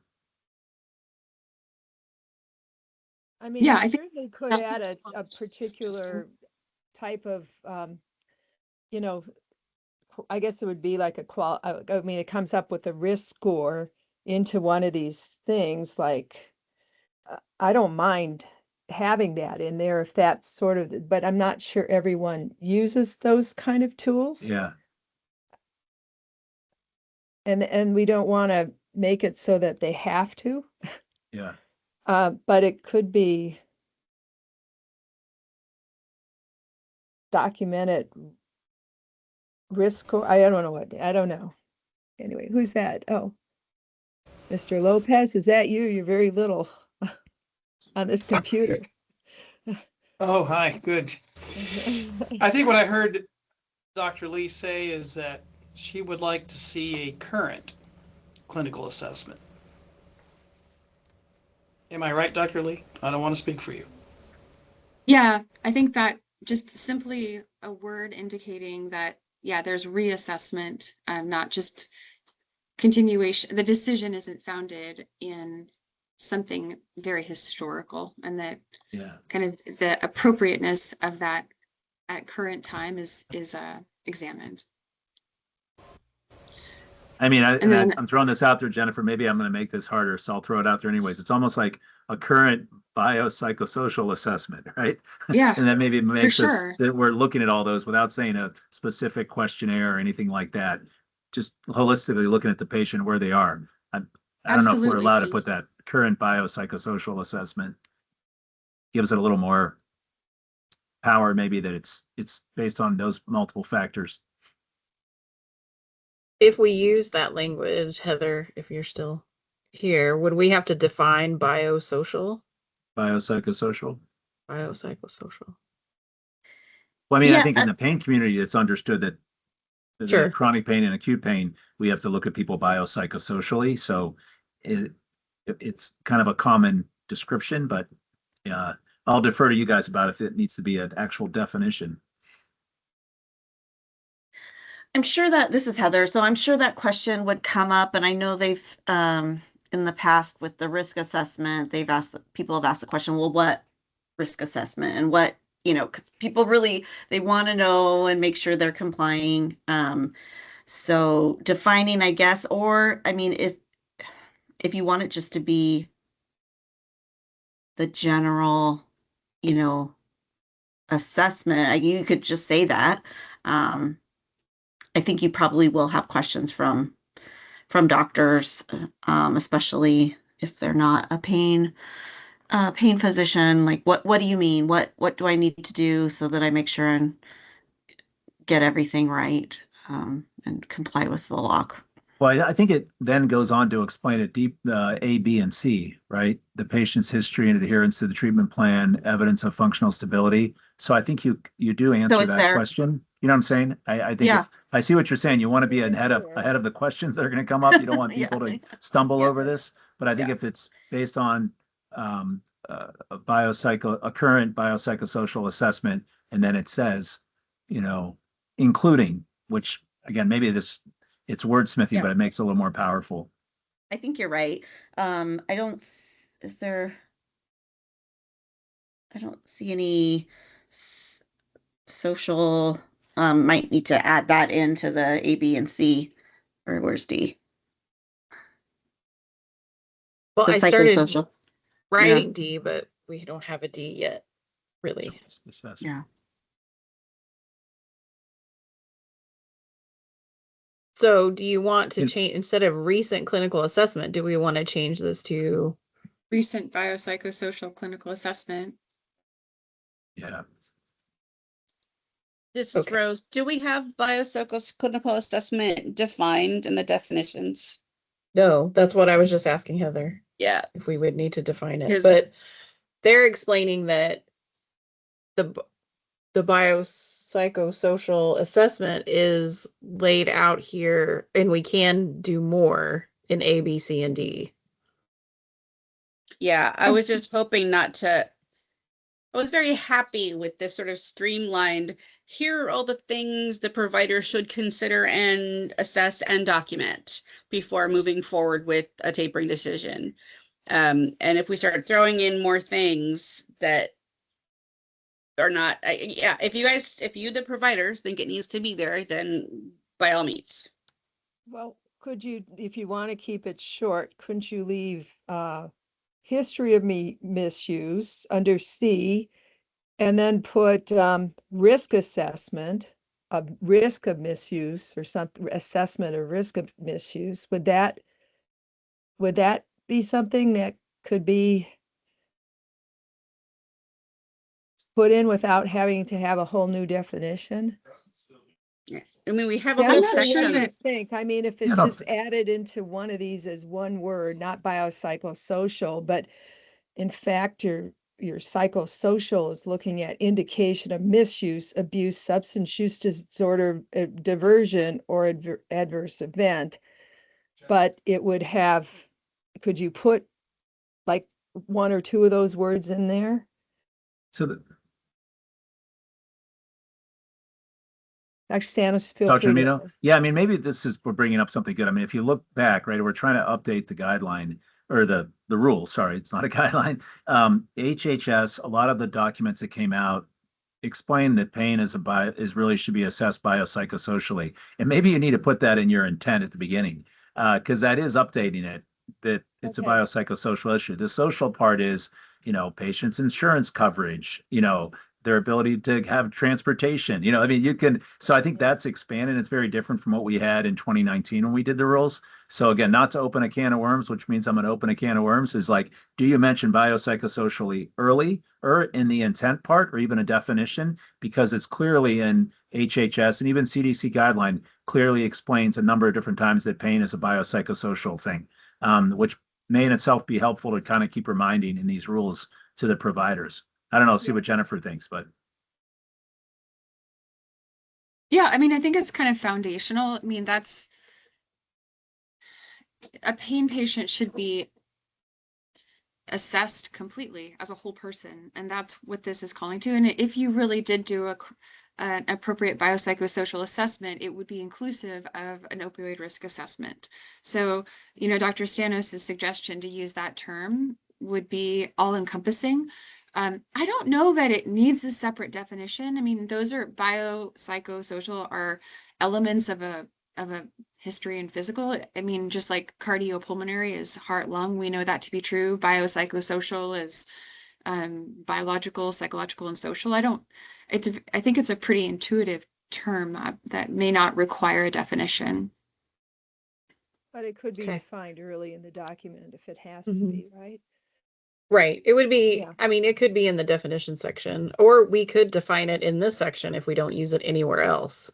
But if we decide to include it in the intent and scope section, we would need to put it in the definition section, which we can do. That's fine.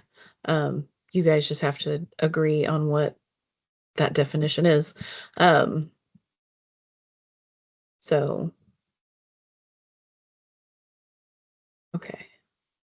I mean, I'm happy to send you what is the kind of 2 sentence explanation of biopsychosocial that's consistent with, you know, the like international groups, all of the initial pain Mhm. groups have better defined it now.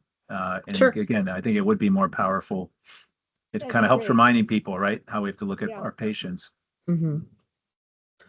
So yeah, if you could do that, that would be great, because we Okay. will not finish this today because we've Yep. got about 2 minutes left before we're gonna stop and We promise talk Jennifer about and I next will send steps. this to you. Yeah, very short. Okay. Just like I appreciate, real quick, using high impact chronic pain. It's important that we use these terms that we're using epidemiologically to study and understand chronic pain patients. So thank you.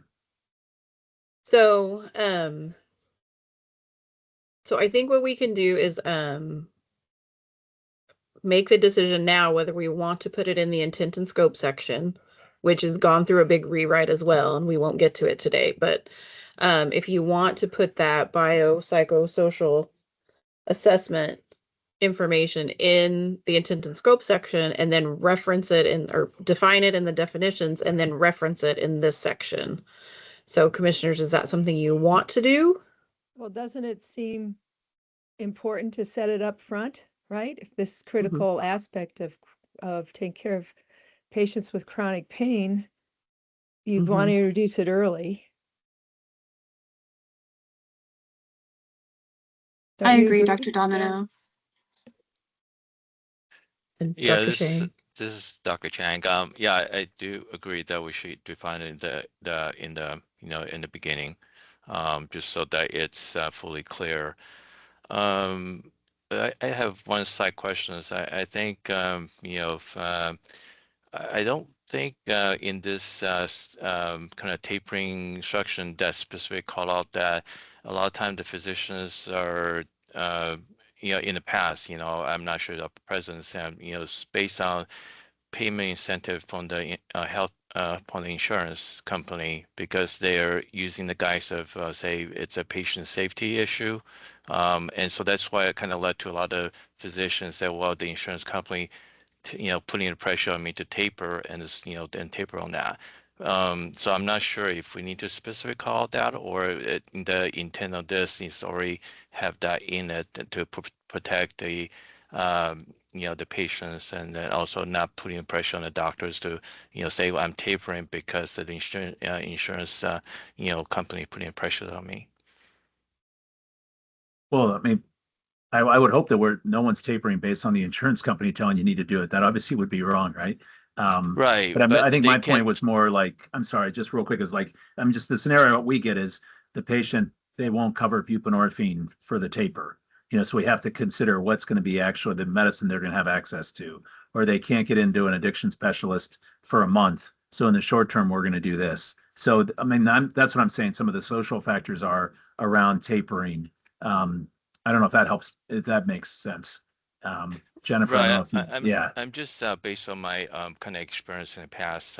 You know, it's just often it's just that what I get was just that well, you get the list of the patient, you know, they're all chronic pain patient, but here's is that we like you to go down to lower dosing, and then they're trying to make it a patient safety issue, but also kind of say, yeah, if you lower No. down, there's the incentive, you know, that you want to, you know, get that lower down, and I think a lot of doctor actually succumb to that pressure because they want to make sure that they get paid for what they're treating, and so they actually you know have to do that. And so I'm not sure if that needs to be specific call. That should not happen again. You know, but Yeah. that's kind of decision on that. So I think part of our drive behind this rewrite of these rules is related to what Dr. Chang is saying, but I would say our biggest complaint that we have heard is that not necessarily the insurance company, but the owner of a clinic or the hospital is forcing all patients to taper.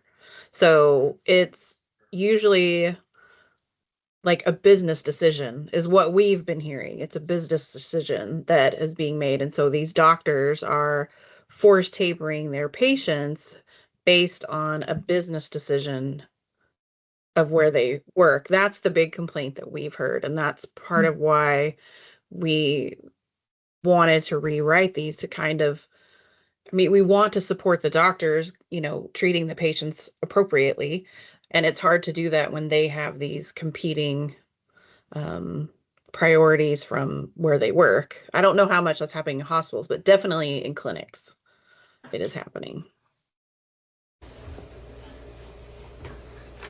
But I thought in number one, it says patients who are stable on long-term opioid therapy and following their treatment plan should not be tapered solely to meet guidelines or policy limits. Are you saying maybe in there that could be tweaked, you know?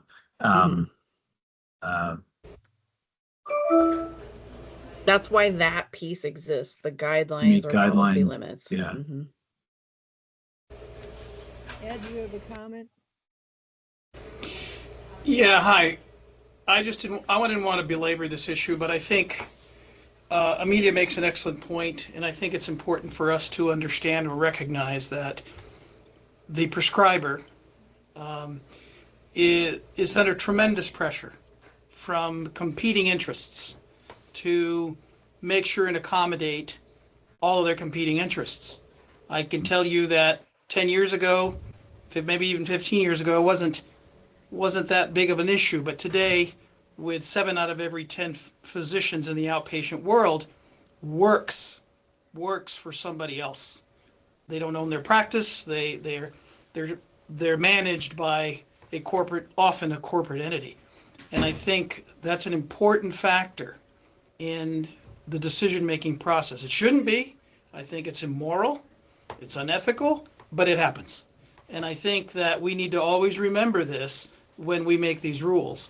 Yes, we should control and manage opioids appropriately. Yes, we should be able to manage pain appropriately. But yes, we should also be able to understand when we make these rules that the people writing the scripts are the ones that are trying to thread the needle very carefully to make sure that all of these things are taken care of. Okay. This is Rose. I got to tell you, it's terrifying every time we hear of a clinic getting bought or a chain of clinics getting bought, because we know that's exactly what's going to happen next. Is some higher up administration is going to determine that they want to lower their risk profile by declaring some new opioid limit. And it's one thing if they tell the doctors to do it. It's another. It's terrifying for me to hear that doctors might try to pitch it as a safety issue for some patient that yesterday didn't have a safety issue. Yeah. How does a patient negotiate that or navigate that? That's terrifying.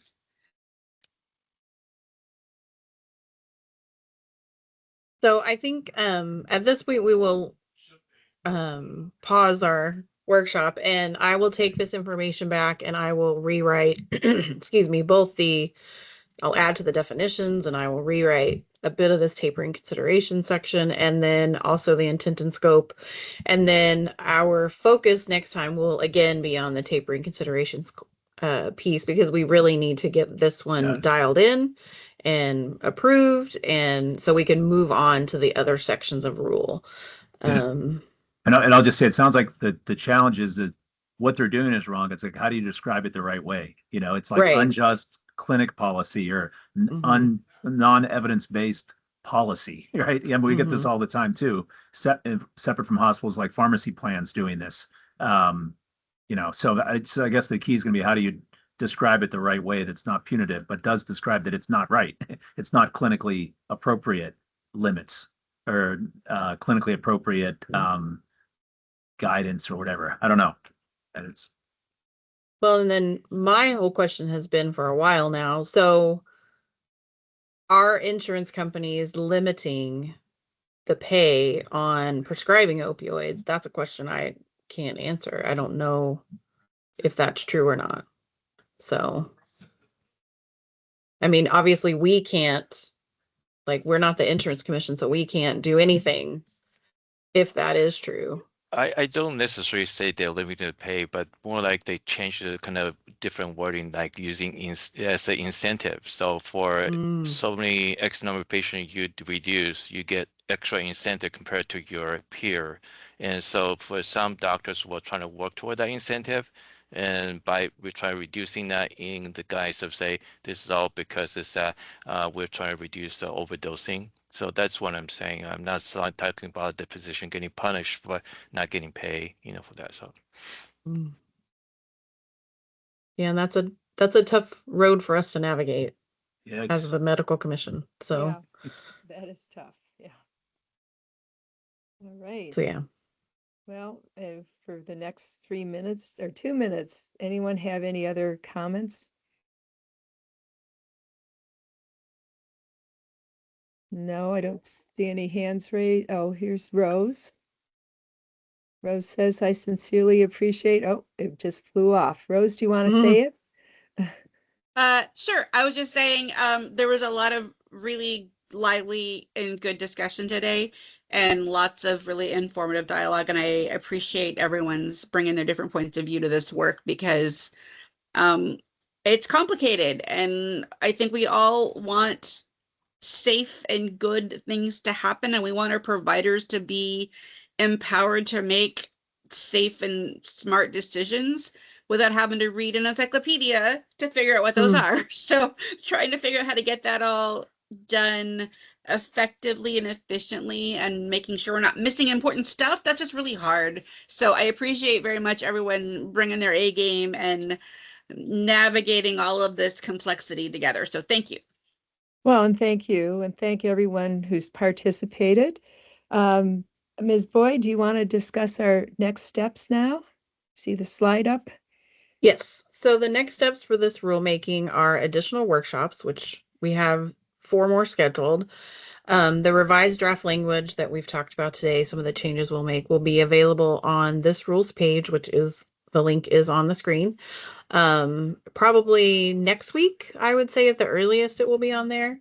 And then a notice will, once it's posted, a notice will also be sent out via our Gov Delivery distribution list when that updated draft is available. And again, we already know right now that on March 23rd, our focus will be the tapering consideration section.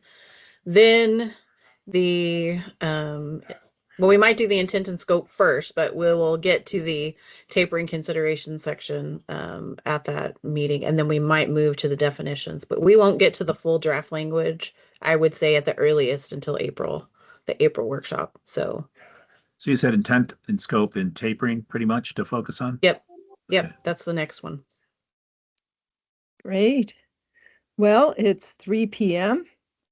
and I will now close the meeting. Thanks everyone for the great discussion and for attending, and look forward to seeing you at the next workshop. So Dr. Domino, can I just say something? I know the meeting's over, but I would just say I think this is all positive, and maybe Jennifer can comment, like telling people around the country about like opioid rules and what we do.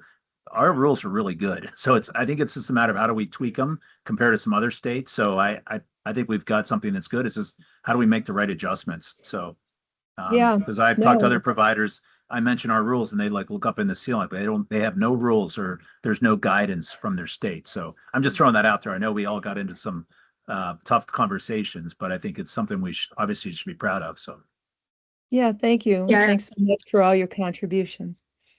We have, I mean, yeah, we come at this with an incredible strength because we all are impassioned with this topic, and we all, I'll say it again, we all are looking for the same outcome. And so I'm just really proud to be part of a group of people that are interdisciplinary, and even one of those disciplines being the patient community themselves, represented by Rose.